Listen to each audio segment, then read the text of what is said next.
Hello everyone, and in today's video we'll be looking at a scenario where the red team forms an empire now. I often do empire videos for countries that are in our real world, but today I'm going to do an empire video for the red team. It is in AddizPros. It's not fictional, it's not real scenario. So the red team, quickly they'll be buffed and all major alliances like the AN and the old Empire Alliance, whatever it's called, no longer exists. So the blue team doesn't like them, just neutral. So yeah. Anyways, let's begin with this scenario. So the red team will declare war on this little Turkish country here, and their forces immediately smashing. This Turkish country didn't join the old empire in World War IV, and the red team wants revenge. So they will knock them out of the world and fully annex them. Now, their forces, the red team doesn't want to spend time declaring war on little countries at once, so they will declare war on 3 countries. In Palestine, I almost said Crete, Cyprus, and this country here, whatever it's called. So, red team troops immediately smash Cyprus, and in Palestine, red team forces move in and connect up with the Sinai Peninsula and the Red Sea. Over here, the red team does have a bit of trouble because the lime team's the strongest country if they fought, but the red team is just that much stronger, so the lime team falls, and days after that, Palestine, the Sinai Peninsula falls. Sounds a bit like real life. And in the treaty, obviously the peace treaty, for that, these countries are fully annexed into the red team now. The red team wants a lot of its old land back, and invading these small little countries will definitely help with that. Now, a lot of countries aren't really liking the red team's expansion, like Egypt, Greece and Persia aren't liking the expansion of the red team. The blue team is neutral, but a lot of countries don't like it. So we see an alliance form, and this alliance is between Egypt, Persia, finally Caucasia. But the alliance doesn't involve these 2 Turkish countries, so red team forces will move in. I don't know what's happening here. Red team forces move in, and these countries, they're not the strongest, so a couple of thousand red team troops could probably just kill them. Crete falls, and if this Turkish country falls, before this Turkish country falls, and in the treaty, Crete falls. Yeah, Crete falls. But seriously, in the treaty, these countries no longer exist, and this kind of shows the world. I have a bad throat. My throat's I don't know how to describe it. It's very blocked. Anyways, this invasion shows the world that the red team's not going to stop for anything. No one can tell them to stop. Let me just have a quick drink. 1 second. That's better. This treaty shows the world the red team is not going to stop at anything, and no one can really stop them. So, with that, we see the red team go on another conquest, and this is against the purple team now. The purple team was a fascist country in World War IV, but immediately got destroyed, and the red team doesn't like them, so the red team sent its forces in, and they mainly focus on the coast. But after all of the coast is taken, we actually see the blue team get involved. As the blue team was, they did like the red team, but after what the red team's doing, they don't feel like they're allies anymore. So the blue team will send its forces in to try to stop the red team. And when these forces meet, they're not the friendliest to each other, but there's no war. Eventually, this country will fall, and we can look at this peace treaty. In the treaty, the purple country no longer exists.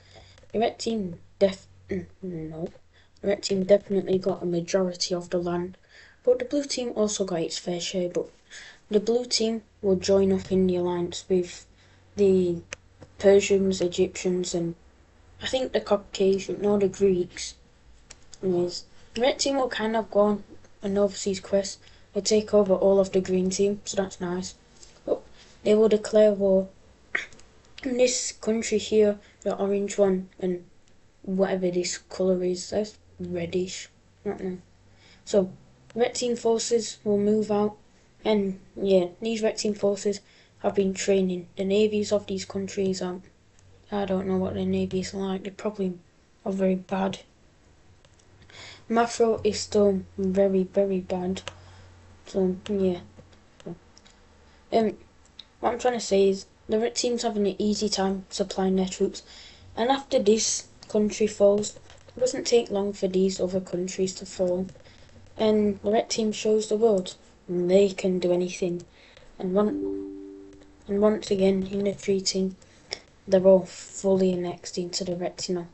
Red team's taking out the green team, one of their former enemies, not allies. Well, this is going to cause an issue, as the red team, they want to link up with their Central Asian claims, but Persia is in alliance, so the red team will declare war on the alliance, which makes the red team automatically at war with Greece, Egypt and Persia, and Caucasia, because I think I made them join it. So, red team forces connect up, and at this point the red team does send, like, can you just agree to surrender, but these guys say no. So, red team forces will move in, they fully invade Persia throughout all their borders, and yeah, Persia is a notable country, but compared to this red team which is buffed, might as well just surrender at this point. And in Egypt, the red team, they take the capital of Egypt, which is pretty easy. On Greece's border though, having issues. Yes, they do take all of Greece, Turkey, I almost said Greece, Egypt, but the Greeks are strong and will push back the red team, and will even make a naval landing on the mountainous giant called Crete, and will somehow just take it all. So, it's whatever. The Greeks will eventually start pushing back the red team, because the red team kind of has to send its forces to multiple fronts. So the Greeks are able to have fun, in a fun time pushing back. Over in Caucasia, it is very mountainous, and with Caucasian guerrilla warfare, the red team isn't able to go fully in now. They do mainly focus on the coast because it's a bit less mountainous, but they're not able to go fully in. In Caucasia, even sees successes, not a lot of successes, but a bit. Over in Persia, we see the Persians being able to push back the red team, because the red team just has to send so many troops to other fronts, and they re-link up with the border but do not invade. And this time, we see Egypt's coast on the Red Sea fall, and Egypt, they're not doing well. The red team will take a lot of the Nile River, but yeah, Egypt will be able to push back, and it actually is very successful, as they're able to cut these troops off and kill them all, and even re-link up with the red team. And things aren't going good for the red team. But so at this point, we actually see a country get involved in this war, and that country is going to be the blue team. The red and the blue teams have very friendly relations, and even though the blue team doesn't really like the expansion of the red team, they still want to help their old ally. So, blue team forces will make a landing in Persia, did not expect this, and these blue team forces will link up with red team forces, and this whole area here falls. Likewise, blue team forces will hunt red team forces in Egypt, and this leads to the whole coast of Egypt being captured, and with the Nile being captured, we see Egypt surrendering, which is very good. At this point though, we see this country join the war because they don't like the blue team for what they've done. And this country will be able to push out for a bit, but I mean, eventually blue team forces just go across the ocean, and this country is going to fall. They lose all of Qatar, and with this, yeah, they were very brave to declare war on the blue team, but it wasn't good enough. No. What about India? They are Persia's ally, because alliances have broken up for this scenario, so India won't be getting involved. They're not going to supply Persia, they're not going to help them at all. So yeah, eventually Persia surrenders. And now, just on Caucasian Greece. Eventually, we see the orange team get involved because the red team promises a lot of Greek land and they really just want to help them. So the orange team is kind of a distraction. And the orange team does almost split Greece in two, but the Greek armies are able to arrive and push back the orange team.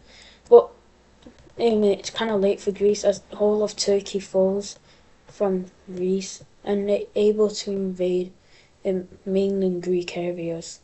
And with this, the orange team is able to split Greece in two, and this whole area here falls.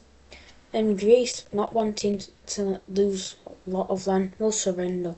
And the red team's won, and we can look at this peace treaty. During the treaty, the red team of course wins. First to Greece. I recolored the orange team so you could see them better, but Greece is destroyed, left to the Greek peninsula. The red team takes up Egypt, no longer exists. The red team takes all of Qatar, and Persia is destroyed. And eventually, after the world is powerless, the old empire reforms. And I really hope you've enjoyed this video.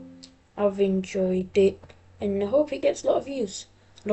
That's what Estonia and whatever that country is, Danzig is doing in the alliance, in the union, not an alliance, but the old empire's back, and apparently it has Estonia in it, so that's nice I guess. But really hope you enjoyed this video, and bye everyone.